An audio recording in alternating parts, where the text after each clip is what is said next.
Assalamualaikum warahmatullahi wabarakatuh. Perkenalkan, nama saya Rena Susilawati dari TK Islamiyah Kecamatan Majalaya.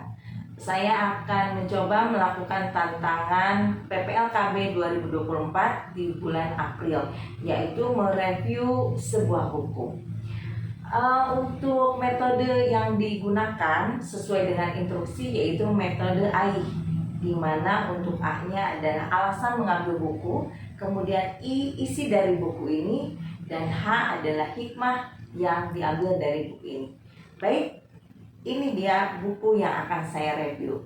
Buku ini adalah buku yang berjudul Mengajar yang Menyenangkan dan Bermakna Bagi Anak. Kemudian buku ini jumlah halamannya ada 34, dikeluarkan pada tahun 2017 dan penulisnya adalah Bapak Dr. Mulyar Agustin MPD. Beliau adalah seorang dosen ketika saya berkuliah di S1 jurusan PG PAUD di UPI. Kemudian ini juga diterbitkan oleh CV Edena Cipta Wira Mandiri. Baik, kita mulai review bukunya.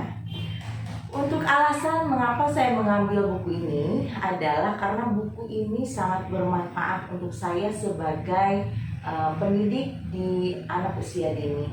Kemudian buku ini bisa dijadikan referensi bagaimana cara mengajar yang baik. Selain itu buku ini juga ringan untuk dibaca sehingga mudah dipahami oleh saya. Dan buku ini dilengkapi dengan lagu-lagu beserta CD-nya. Itu yang menariknya.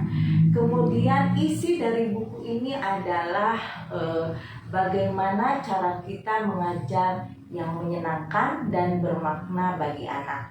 Buku ini juga menceritakan tentang bagaimana anak mendapatkan energi positif ketika menerima pembelajaran yang menyenangkan.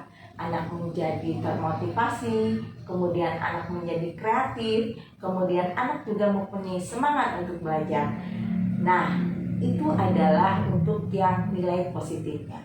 Kemudian di sini juga dijelaskan adalah ketika pembelajaran kurang menarik, menyenangkan dan bermakna untuk anak, maka akan timbul energi negatif pada anak, yaitu anak malas, kemudian juga anak bosan dan cepat jenuh, sehingga pembelajaran tidak lagi berhasil.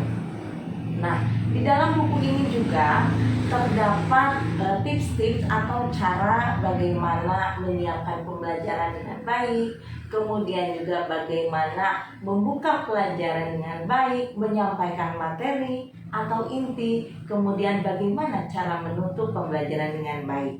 Nah, di sini itu adalah isi dari buku tersebut. Adapun hikmah yang dapat diambil dari buku ini, ada sebuah kutipan dari buku ini, yaitu mengajar tidak hanya bermodalkan keinginan, melainkan modal utamanya adalah kesiapan diri. Nah, dengan kutipan tersebut saya termotivasi untuk bagaimana mengasah diri agar kita dapat mengajar dengan asik, menyenangkan dan bermakna bagi anak, sehingga pembelajaran akan lebih berhasil untuk anak didik kita. Nah, itu mungkin hikmah yang diambil dari review buku ini. Baik, mungkin itu adalah hasil review dari buku ini. Semoga semuanya menjadi bermanfaat. Terima kasih. Demikian. Assalamualaikum warahmatullahi wabarakatuh.